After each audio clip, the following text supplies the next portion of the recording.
Hello, everybody. Thanks for joining this special episode of the Duke Create and Demon Live series. Hope everybody is doing well.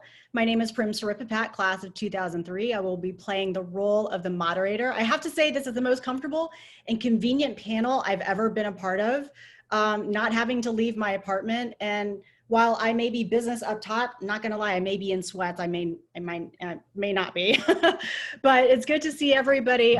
This marks the 13th and final episode of the summer, and we are gonna go out with a bang because today's conversation is gonna be really fun. It's gonna be really insightful, and it's gonna be really educational, including for me as well.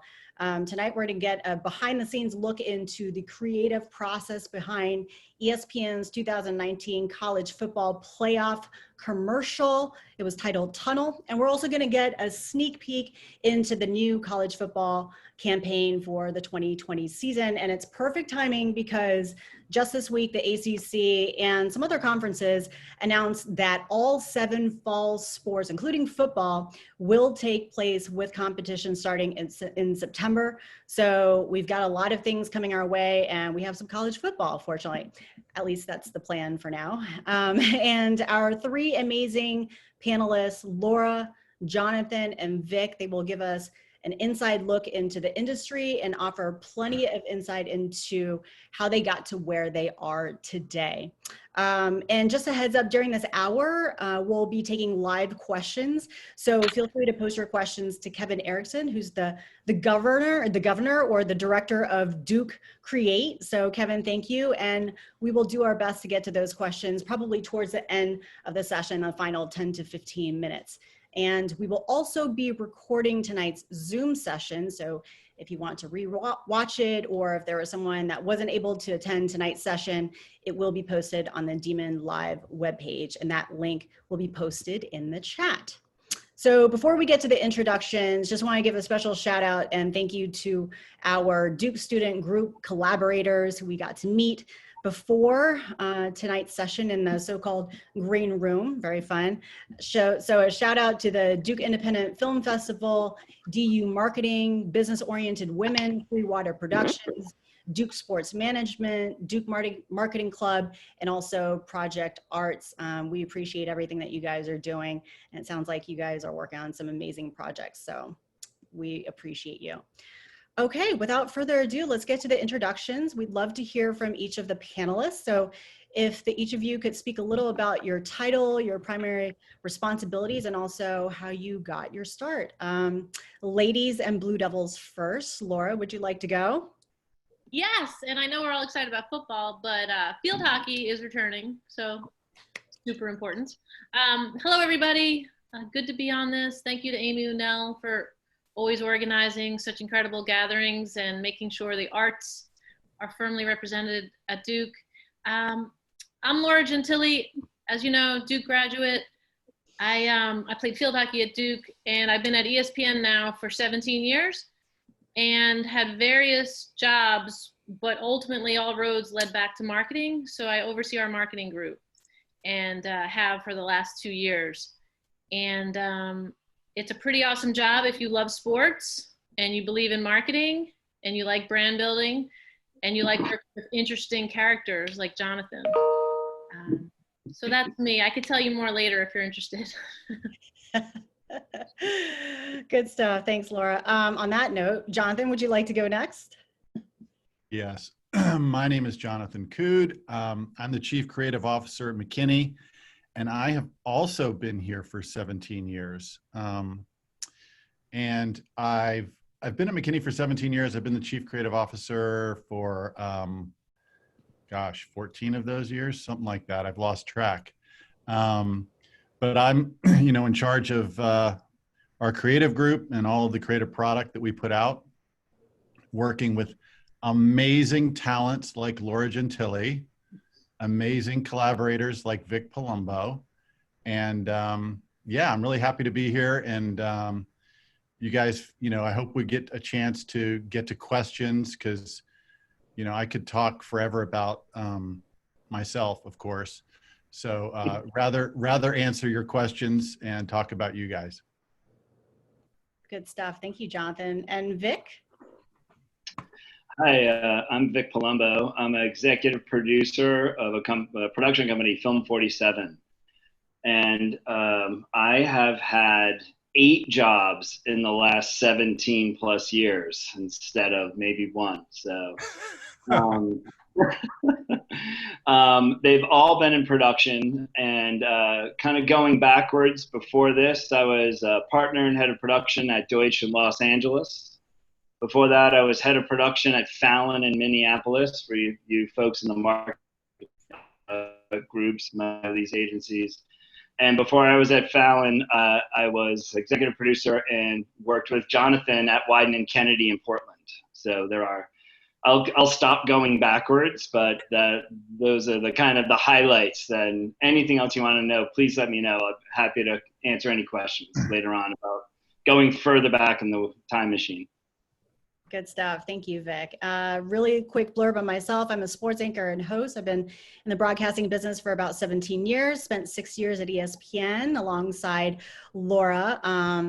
And I'm the creator and host of a show called The Next Chapter. It's about how athletes cope with life transitions. And right now I'm pursuing my doctorate in counseling psychology at Fordham University. So, okay, now that the intros are out of the way, let's get into some business here. We're going to dive into the creative process of last year's tunnel commercial, which I absolutely love. So we're going to play the commercial really quick in case you guys missed it or just need a little refresher. And Kevin, let's go ahead and play it.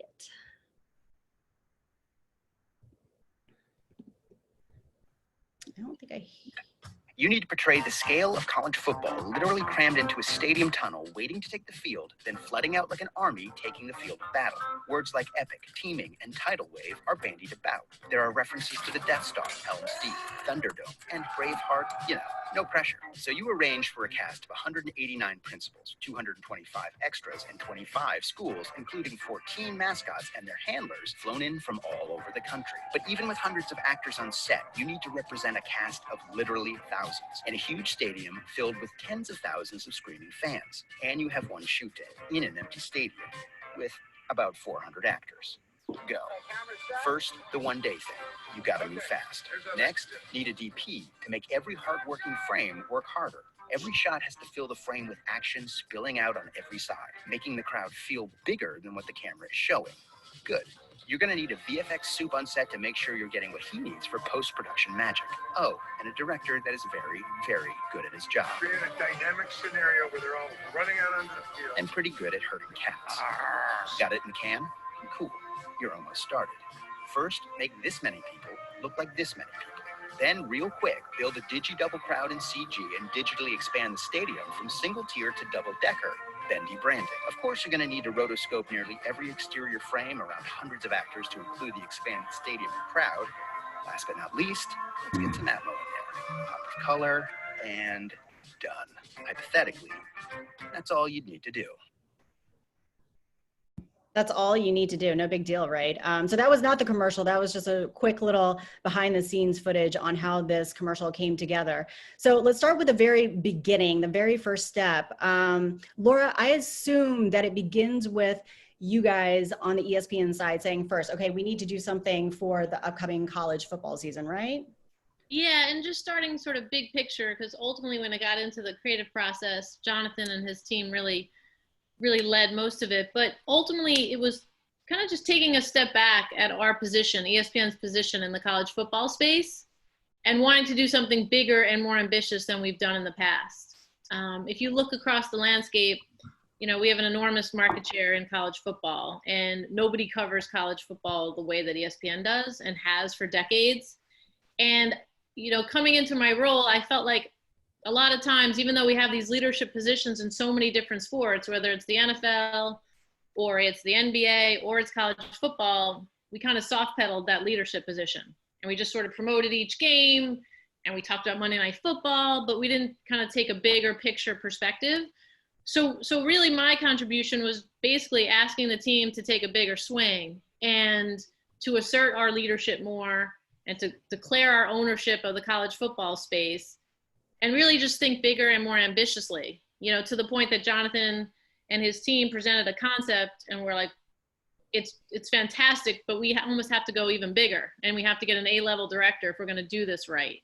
So for me, I think it was just more setting the tone that it was the time to assert our leadership, to be super confident about our property and what we have in college football. Mm-hmm. The power of McKinney creatively to say, hey, what are all the different things that we can do to make our fan base. Mm-hmm.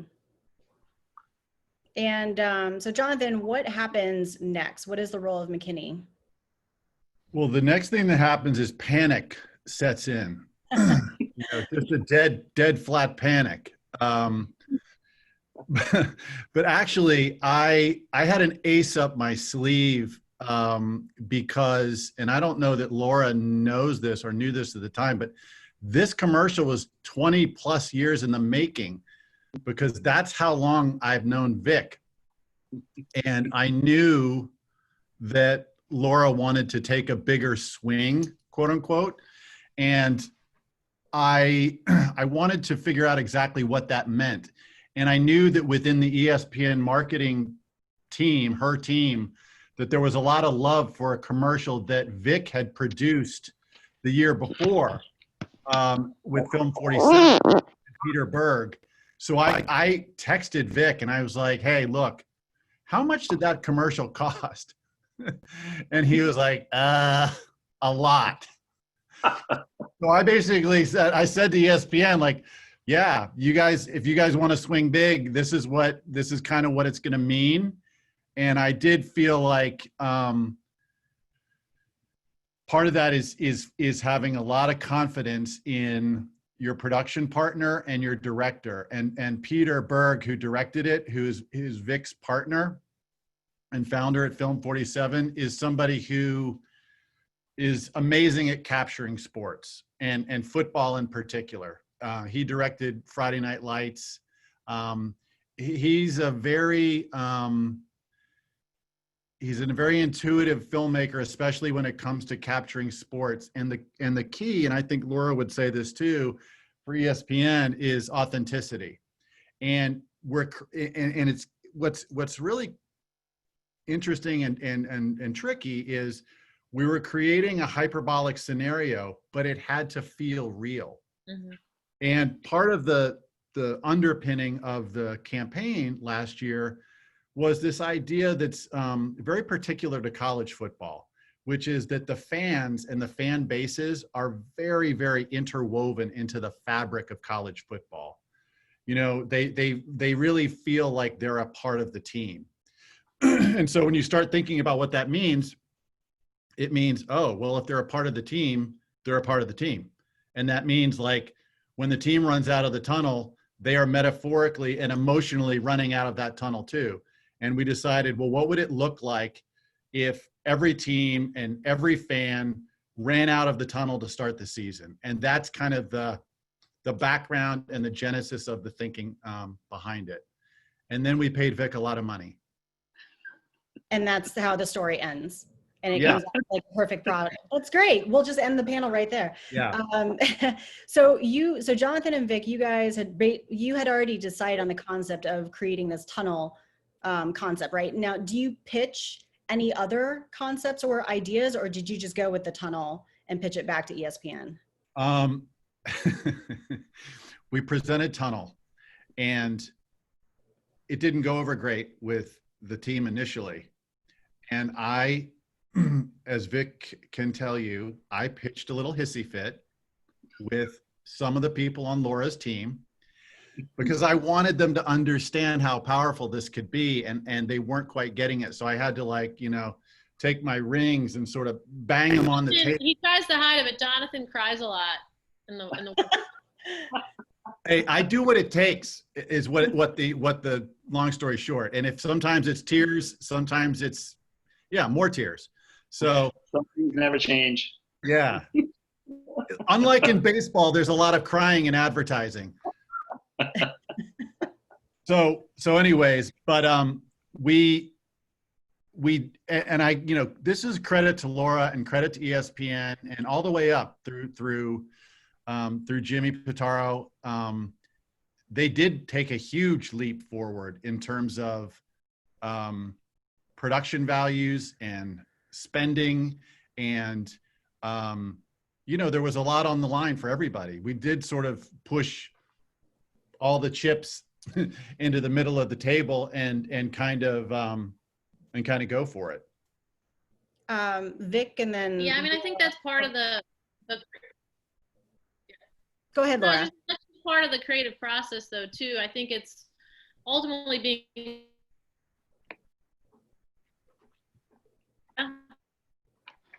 to get behind it and continuing to hedge your bets the entire way. And I think that's something we did fairly successfully. Once we decided on it, we went full steam ahead and really worked together to just make it as good as possible. We weren't second guessing ourselves the whole way. What was the hesitation on ESPN's side? I think it's really hard, as Jonathan mentioned, to sort of recreate football and to make it look real. It's a really difficult, out of all the sports, it's probably one of the most difficult. And so we, as Jonathan mentioned, pride ourselves on authenticity. We're ESPN. This can't look fake. This can't look contrived. This can't feel superficial. So just feeling like we could pull it off where it was convincing, and you could convincingly have fans standing side by side with players and mascots standing side by side with athletes and coaches. And so that was just the hesitancy, that you could pull it off in a truly convincing and authentic, epic manner. Yeah, and I will say this about that. When you watch the spot again, and I know you guys already had it sent out to you, in particular, when you're filming something for college, you cannot show, in the past, this has changed a little bit since last year, but historically in the past, you can't show the faces of players. You can't show the names of actual players. You can't have players' actual numbers who are on the team. So if you can imagine trying to create a scenario where you're trying to be as authentic as possible, but you can't show any actual players, you can't show actual names, you can't even show actual numbers, but the uniforms have to be entirely authentic, like literally 100%. And the schools, I want to say they're great partners, but they're not always. They don't send you a single stitch of a uniform. We had to make those, not me, but Vic and his team had to make those things, literally make them by hand. So it's a massive undertaking to try to show, and it's why in the past, especially in the college realm, it's fairly easy to back away from doing that because the logistical hurdles are so enormous. Yeah, it would have been a lot easier just to shoot with Trevor Lawrence and have him run out of the tunnel with us to be authentic, but you can't do that. Mm-hmm. And so then, Vic, here you come in, and you're the guy that's going to put all of this into motion. You're going to make the magic happen. But why did you think this concept was not only going to be a really good one, but you were going to be able to make it happen? Yeah, that is always the trick. And, when you talk about production, the reality of it is that these are all giant puzzles that need to be solved. And when you're looking at a script, and Jonathan, shared it with me the first time as they were kind of moving forward, and your first thought as a producer is, okay, what are we going to need to do to pull this off? And so you start going down the roster of all of the different components. As you're looking at all of the different scenes, you're looking at all of the different players, the schools that are involved, and then you start asking very practical questions to Jonathan and the producer on Jonathan's team about, what's the reality of, to Jonathan's point, getting uniforms, getting players, getting clearances.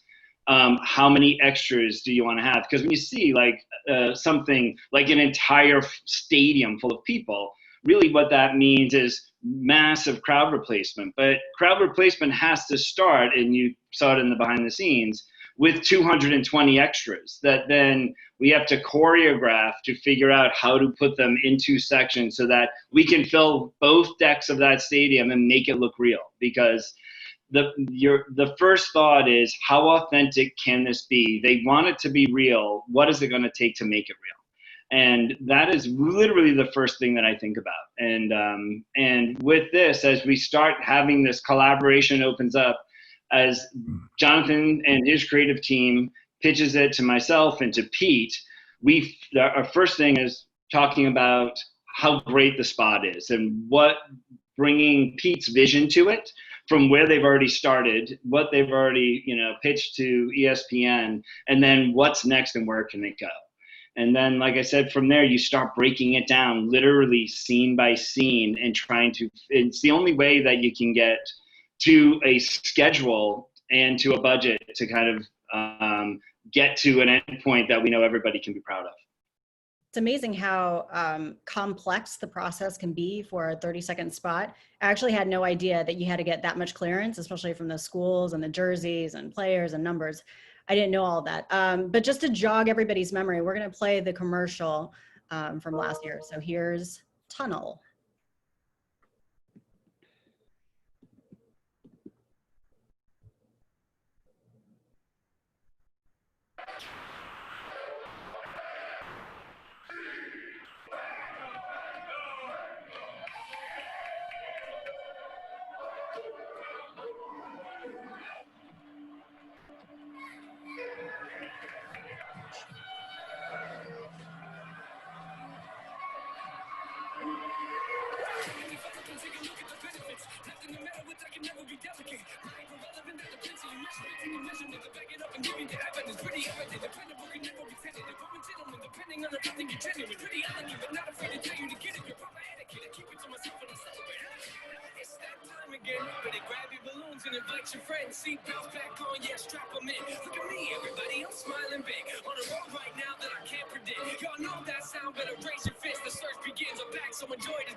I love the elderly woman at the very end walking around. I love the music, the choice of music too. I feel like if there's anything that you want to capture, it is definitely the tunnel and then coming out onto the field. If anyone's ever been out on the field at a football game, it is literally like the best part.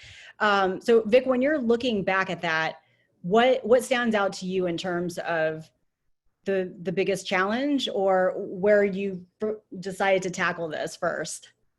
Yeah, I think one of the challenges, which Jonathan touched on a little bit, not only with the uniforms, but also with the mascots, and the fans themselves. Because really what's happening is when the mascots are being now flown in from all country.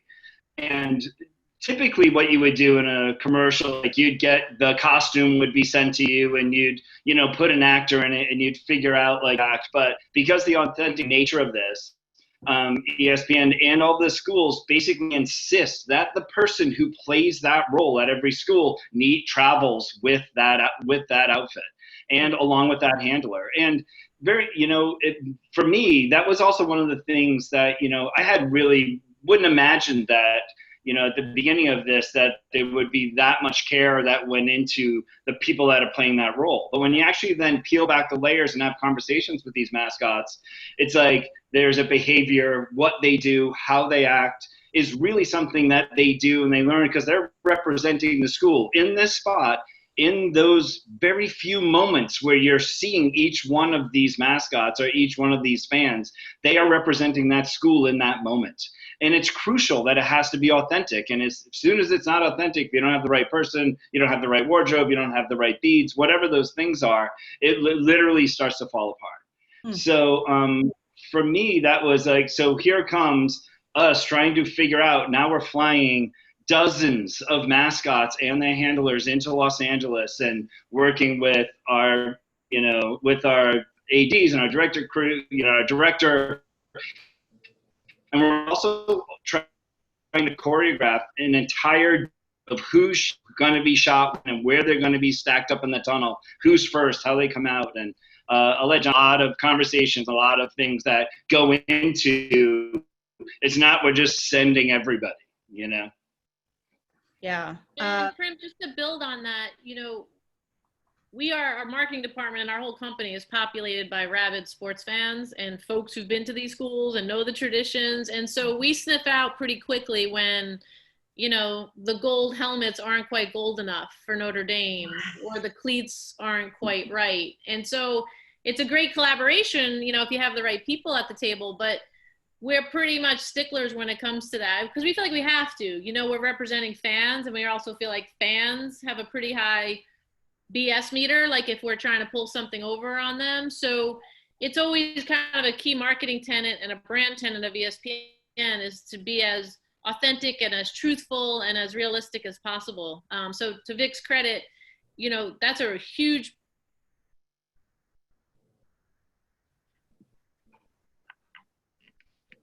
and then to have try to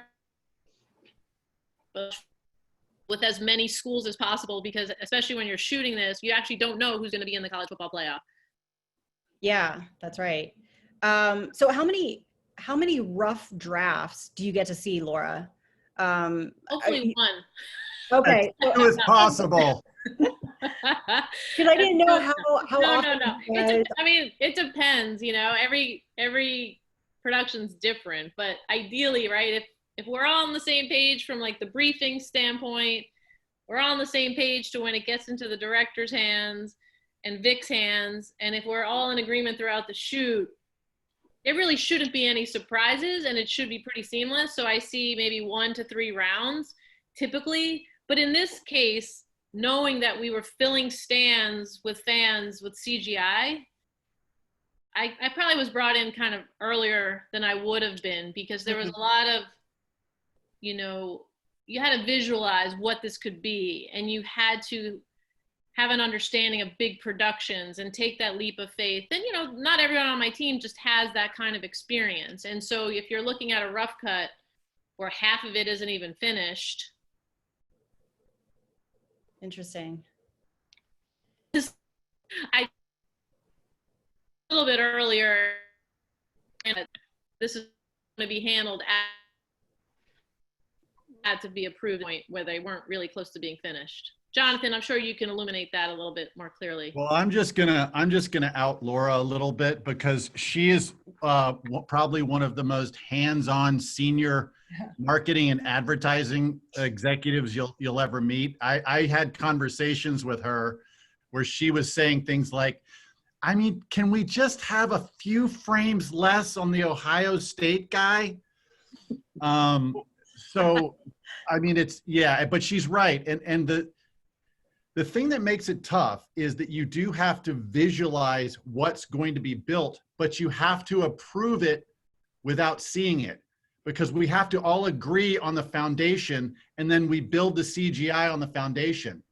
So when they agree to a cut, it's really a leap of faith, because they're not seeing what it's going to be. But we have to agree on the building blocks and then make the spot, essentially. I mean, this spot grew in complexity as we went along for a variety of reasons. One of them was that we shot in the LA Galaxy soccer stadium. We couldn't get the Rose Bowl. We couldn't get the Coliseum. So as you guys know, soccer stadiums have a fairly particular look. You know, they have the covering over the top. And so not only did we have to put a lot of CGI in, we had to build a whole nother level to the stadium, you know. And then as we were going along, we were also focused on the tunnel and what was happening coming out of the tunnel, that when we got to the last shot, which credit to Peter Berg, the director, because we were all just like, oh God, we don't need that stupid overhead shot. This is going to take time, blah, blah, blah. And, you know, the drone camera guy was going to cost more money. And it was, you know, at the end of the day, everybody's tired and grumpy. And we're like, okay, Pete, go do your little vanity shot. And it ended up being like essential, I think. But what happened was, when you're looking down at the field, it creates a whole nother palette that you have to create. Like the benches, the sidelines, like we hadn't planned for any of that. And it's very specific, as you know, Prim, like you know, the sidelines look a certain way at a certain, you know, yard mark, these things are there.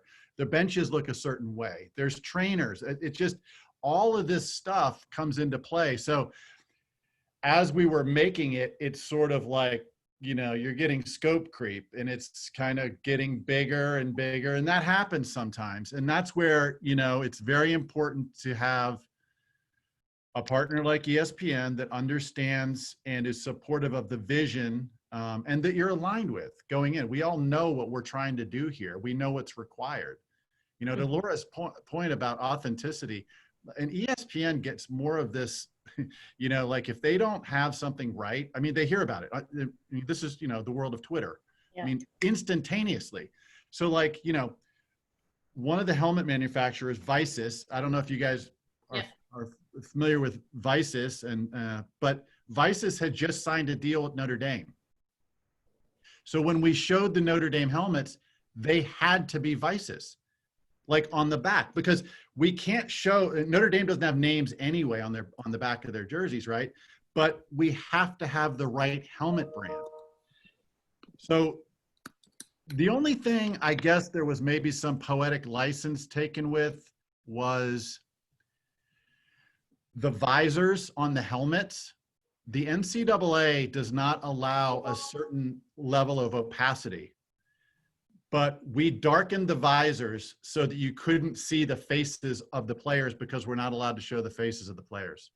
So there's a lot that goes into it, but authenticity is the key. And I think in this case, we wanted to create something that felt, like I said, real, but hyperbolic. And as some of you know, some of the people on this call are filmmakers. Filmmaking is both the end result of it is from a director's vision, but it is also one of the most collaborative art forms there is. And I can almost guarantee you guys, with certain exceptions, there are not many directors in the world, but whatever you had in your head, envisioned, it will not be that. It will never be that exact thing. It will always, because too many people touch it and are involved with it. It'll be something better, or maybe different, or maybe not as good, but it will never be the exact thing you had in your head when you started out. But that's why it's so important to have a director who has tremendous vision, experience, and the ability to bring something to life. Yeah, I mean, you obviously had a really good team. I honestly, genuinely, really love the commercial. Vic, what did you learn from this particular commercial that you will take forward to some of the other projects? He probably learned what not to do. That's okay. Hey, that's what it's about, right? Sometimes you learn what to do and what not to do, what things you're going to shed. So what did you learn? You know, that I've done a lot of commercials, you know, over the years, and a lot of sports things. We've talked about NFL a little bit earlier on, and I haven't really been this far down the road with college football. And you know, I know that from that standpoint, and it's going to sound a little redundant, but you know, they're so specific, and Laura and Jonathan talked about it. And my takeaway of what we needed to do to kind of make sure that everything was authentic. And I'm sorry it sounds redundant, but it was crucial to this. One of the other things that I learned, you know, and was kind of every time you're on a set, you see things, and you see it different, because even though every commercial, kind of the bigger components are the same, right? There's a client, there's an agency, there's a production company, there's a director, there's a storyboard. When you start getting into the actual details of it, and watching Pete work, literally in this world, you know, for me was a different experience. And Jonathan and I talked about it a lot at the beginning, that kind of, you know, Pete with Friday Night Lights, and the emotion that Pete from just fingers at the beginning, when you're seeing the tension that was created at the beginning of this spot where they're all standing in the tunnel. And there's these little tiny details when you just see fingers touching, when you see, and how this grew. And Pete's instincts to be able to know exactly what those little tiny shots are, and then getting all the way to the end, to that giant wide, and how this story arc is going to play out. And at the time when you're thinking it, a lot of times you're, as a, producer and as his producer and as a filmmaker, I'm watching that, and you just don't, what he sees and what his vision is in those little teeny tiny moments, you're thinking, are we ever going to use this? And when you see it in the cut, and you're like, oh my God, there's like no other shot that could be there. It was perfect. So being on set with Pete is something that you always find these little moments, and I always see those things. And in this one in particular, it was literally right in the pocket for him. This is what he lives for. This is what, this is what he's known for. It's what he lives for. And for 20 years, Jonathan said he's been trying to do this for 20 years. I think that Pete was waiting for this spot for 20 years as well, waiting for Friday Night Lights, because this really had all of those moments.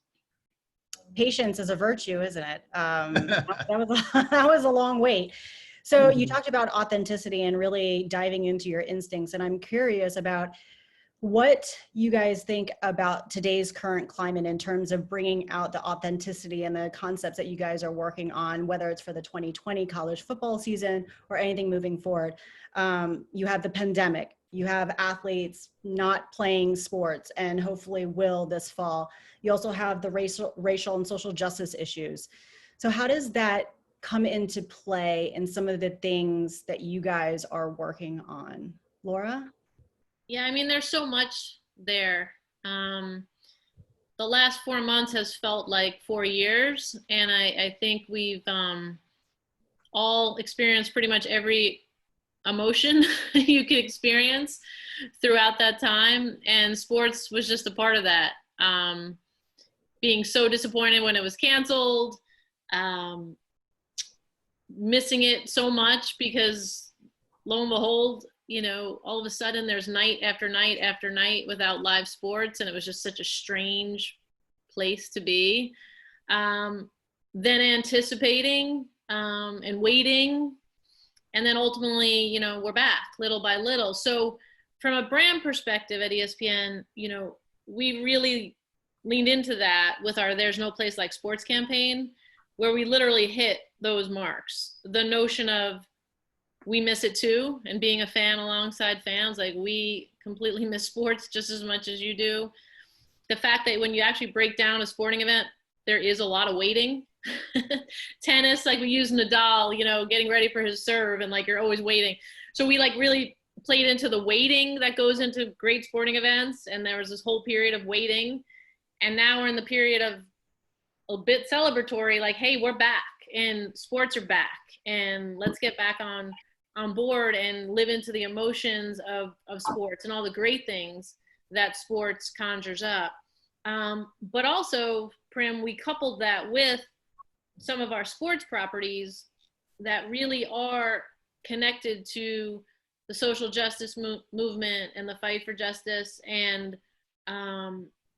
all the talk and everything we've seen around racial injustice. And so the NBA is center stage with that. So when we start talking about the NBA coming back, we literally said it's more than just a game, because you can't just talk about, Mavericks, Cavs, and like you can't just talk about like the matchups. You gotta really talk about like what these athletes are going through, what they're trying to balance. Fans are obviously completely aware and astute. So a sport like the NBA, we've leaned into all of these issues as well, and really talked about, hey, it's more than a game. So as psyched as we are that it's tipping off again, we also have to be mindful that there's a bigger fight at play. So essentially we just look across all our properties, and we have a really good understanding of what we need to say for each property and what fans kind of need to hear from us with every property. So it's a big balancing act. But again, if it gets back to really being in tune with your fans and always being authentic, you have a fighting chance there to come up with some great work. Yeah, I think it's the authenticity is really important, but I think it's tricky, right? It's about finding that balance, and I think everybody is kind of going through this reflection process, whether that's personally or individually, but also from a company perspective. A lot of media companies are taking that time to reflect on their own diversity initiatives or issues. And so, Jonathan, when you're creating content and coming up with concepts, what kind of challenges are you running into in terms of how much to include or when to speak or not to speak? Because there's a lot of people that are doing that balancing act right now. Yeah, I mean, it's like Laura said, this is such an enormous and momentous time in our culture and society.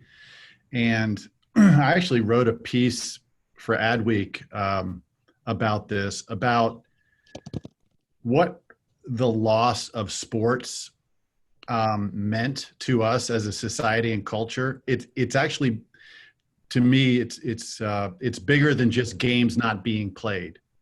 And we can argue about the role of college and pro sports in our lives, in our society, and whether that's a good thing or not.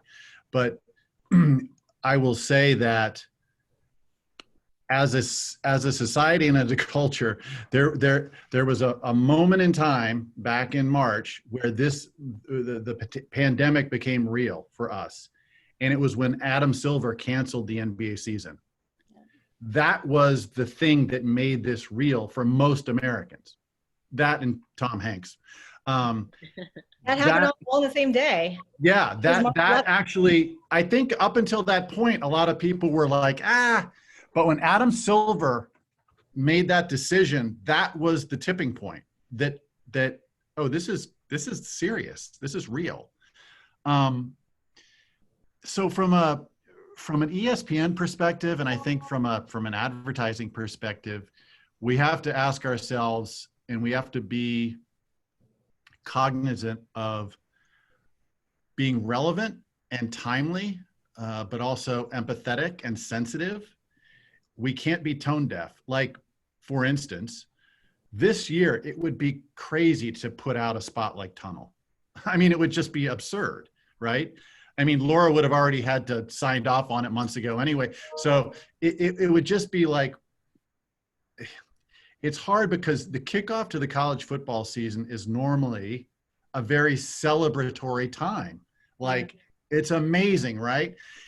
And this year, I think college football in particular, almost more than any other sport, has been very squishy, to give it a technical term. Yeah, to be really sophisticated and technical on you. Yeah, I mean, like we were talking about, yeah, the ACC announced this and, SEC, but guys, there's 4, 5, 6, 7, 8 weeks to go. Yeah. Guess what? Yesterday was different than today, is different than tomorrow.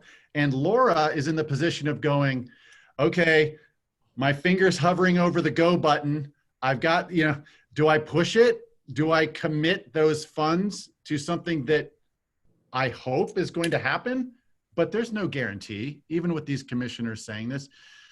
So this has been the last, because we start working on this stuff months and months in advance. And this last 5 months, 4 months has been very, very difficult, very trying for everybody, personally and professionally.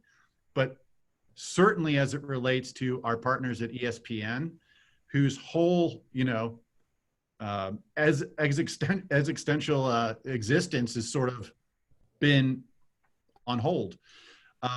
It's hard. It's been very hard. And so we have tried to be, in this moment in time, as flexible as possible. The key to everything right now, from a marketing standpoint, a production standpoint, an ad standpoint, is allowing yourself to have maximum flexibility, to be able to be nimble, because we don't know what's going to happen. So you can't have these like big bets like we made on Tunnel last year. It just doesn't make sense. We don't know enough. So I'm not even sure that was the answer to and No, answer. I mean, it's a complicated question, and I think anybody's answer is, it is what it is, and it's fluid. You know, I think that you talked about flexibility, and I think that we have a lot of current students and also recent graduates listening to this session. So I want to make sure I go around and ask each of you one more question, and then I want to make sure we have time for questions. But the last question I'm going to ask is, obviously with the situation going on right now, the pandemic, racial and social issues, it's changing every single industry. There's a New York Times article about the current climate of the marketing industry, for example, one that's characterized with massive layoffs right now, a freeze on hirings, and also shrinking budgets all around. And it's not just the marketing industry, it's everything. So with that in mind, I wanted to know what piece of advice you would give to future graduates, current graduates, about how to break into this industry.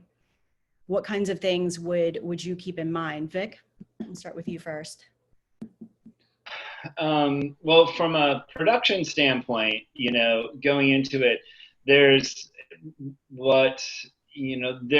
because we have time, it's an unfortunate situation, but diving into all of the content that's being created right now and really seeing what's bubbling to the top. Like what are those shows, what are those ads, what are these films that are coming out right now, and what are the production solves that they're using to kind of pull these things off?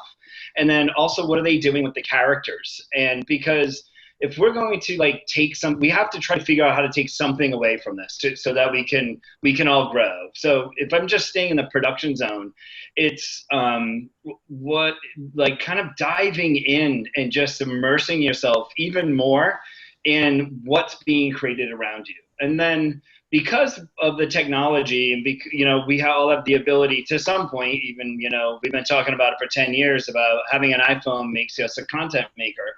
It's like, start creating your own stories if you're a filmmaker. Start coming up, and trying to actually capture some of this, of what's going on, and try to create your own story arcs and then review them with yourselves and see what your takeaway is, or your peers' takeaway of your pieces. Because honestly, it's what brands are asking for. And Jonathan was touching on it. It was like, we've been pretty fortunate as a company to have a flow of stuff that's still coming through. I mean, unprecedented kind of drops in the board flow that we've been getting. But the things that we've been seeing, everybody has masks on. Everybody, the emotional tone, you have to find the right tone. And in this moment, it's like, I would start trying to figure out how to make that work yourself, just for yourself and for your peer group, and challenge yourself to see if you can make something that you think would cut through, because I also think when we start coming out of this and we start, jobs start opening and people start coming back, the first question that people are going to ask you is, what did you do while we were all on hold? Yeah, I'll jump on that, Prim, because I feel like my advice would be the same advice I would give, a year ago or 5 years ago. I'm always amazed when people, young people come into my office and they're sort of want a job, but don't really show me anything other than a resume that looks like 10 other people's resumes, because everyone uses the same template for some reason. So, whatever you can do to stand out. I always talk about having a reel, or showing your work, or showing how you think, showing how you write, have a portfolio. It's one of the reasons I feel like helped me get a job at ESPN. I worked at 2 advertising agencies in Manhattan, and then I really wanted to go client side and clearly wanted to go to ESPN. And even though I was an account person who doesn't usually have a portfolio or a reel, I put together one, and I showed, the work that I had done, the print ads I had contributed to, the spots that I had contributed to, the campaigns I had contributed to, and then the strategies behind them. And I don't know, I felt like it made an impression, and it certainly had people look at me a little bit differently. And I just don't see people doing that much. And particularly even if they're on the creative side, when you have to live by that. So I would highly recommend just showing how you think, showing how you create, just showing what you're able to produce, as Vic said. That's good advice. Making it easy for other people to see your work. Jonathan, really quickly, what advice do you have for the recent graduates? I can make this really quick. I actually wrote a letter to recent graduates, and I think Amy, do you have that? You can post it in the chat. You guys can read it afterwards, but I'm going to have a more empathetic take than these, Vic and Laura, who are obviously tremendously difficult people. That's so interesting that you're showing empathy here. This is interesting. Yeah, I'm playing against type today. Yeah, okay, good. What I want to say to you guys is I think this is a really hard time.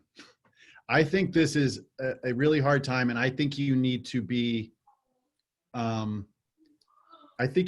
patient with yourselves, and I think you need to be kind to yourselves.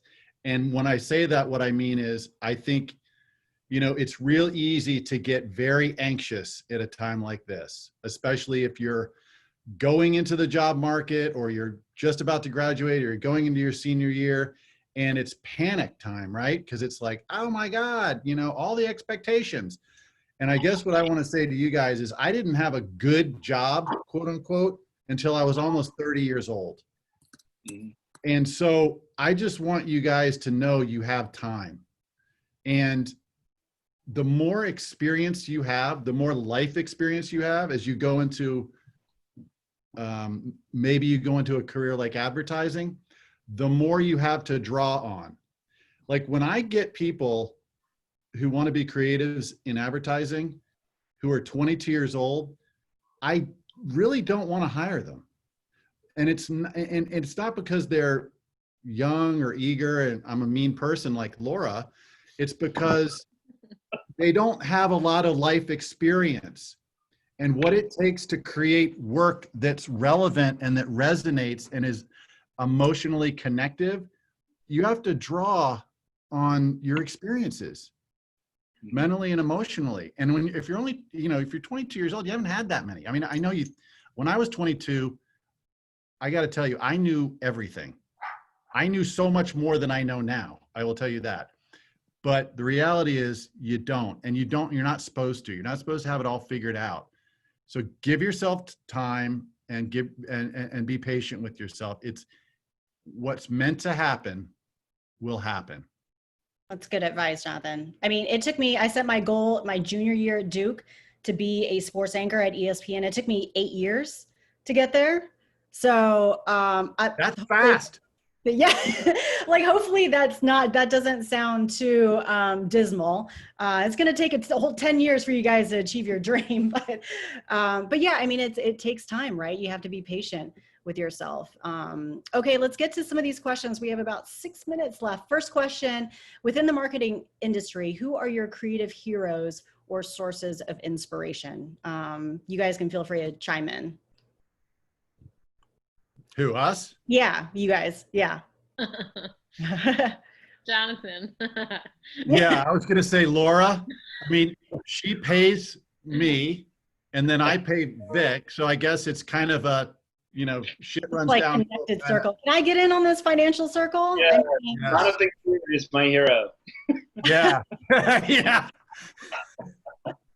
Okay, well that was easy. How do you I find? will say I have actually a good answer. Okay. For me. Both Jonathan and I, or an answer, but Jonathan and I both, we were at Wieden and Kennedy in Portland, and everybody knows the history of Dan Wieden, and he's clearly the, one of the legends of advertising. But I also saw John Hagerty speak a couple of years ago. And he had one of the best quotes that I had ever heard, which was, advertising is 80% idea and 80% production. And I thought, that's exactly right.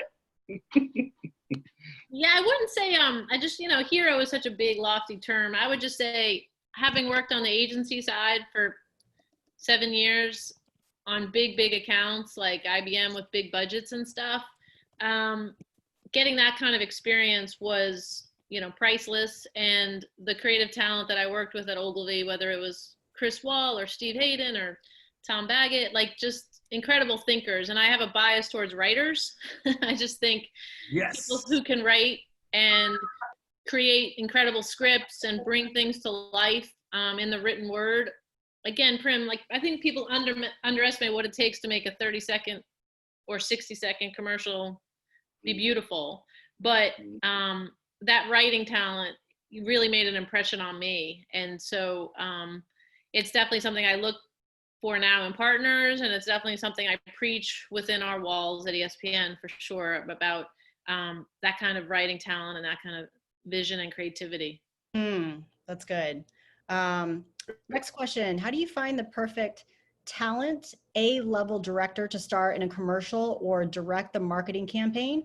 Does ESPN/McKinney reach out to the talents themselves or go through their talent agencies?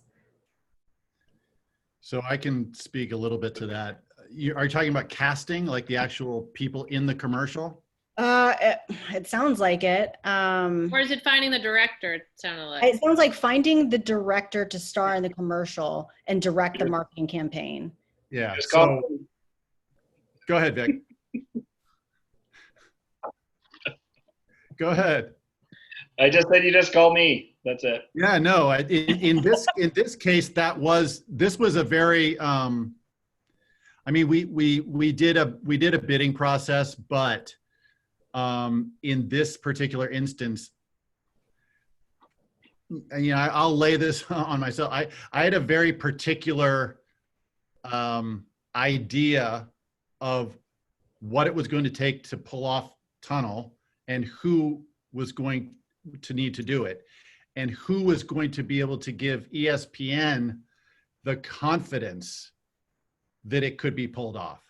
And there's just not that many people, you know, when you come to, like, when you start putting it all together, you start with a very broad group, but then when you start like asking those questions to go, okay, they've got to do this and this and this, and it gets whittled down to like, yeah, Pete Berg is kind of the guy.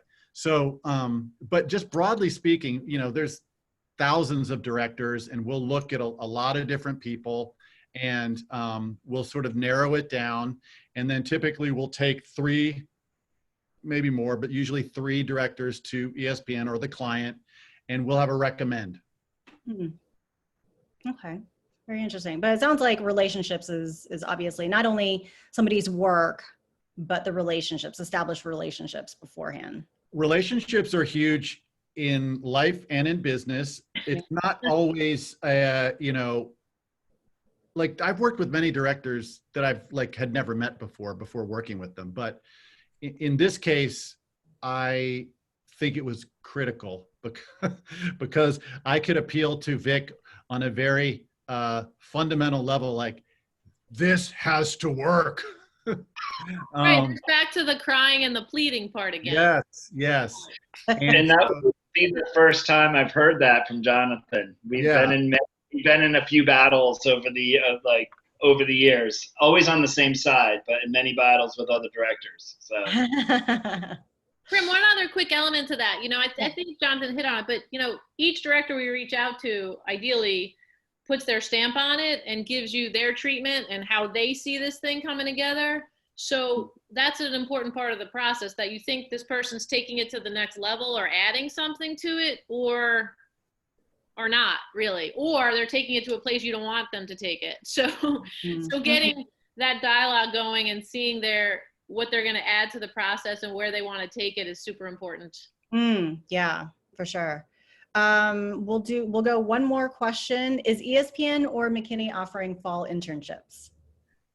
I don't 100% say yes, but I feel like we are, because we ended up going through it with the summer. You know, we didn't do the full program. You know, 60 interns is something we usually do in the summer, but we had a much smaller class, but we still did it, which I thought was awesome. So they were still paid internships. People couldn't come into the office, of course, but they got something out of it. And we had 6 just within marketing alone. So,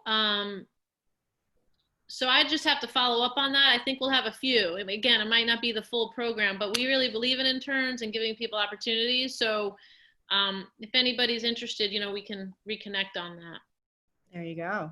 I'm embarrassed to say I don't know for sure, but what I will say is that some of our current interns are sitting in on this panel, and it's really ironic, and I've told this to the interns. They're probably tired of me saying it, but I've actually had more interaction with them this summer than I have ever had.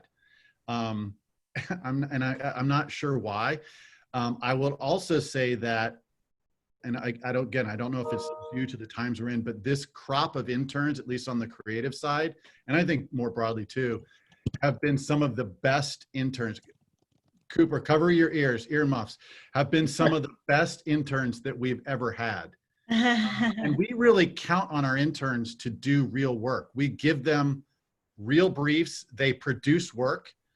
They've been critical and essential to our success that we've had the last 3 or 4 months. I mean, that's always the case, but this crop in particular have been just outstanding. That's good to hear. And also, Vic, is your Film 45 offering any internships at all? Right now, we are not. It's usually a summer program. So this year we did have people who had started that are,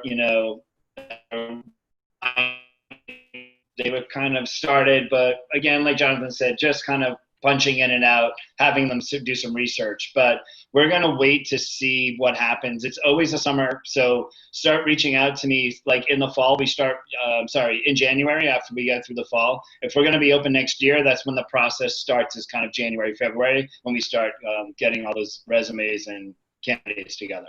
But I will say that Vic has already committed to bringing my daughter on board. So one of those slots is already gone.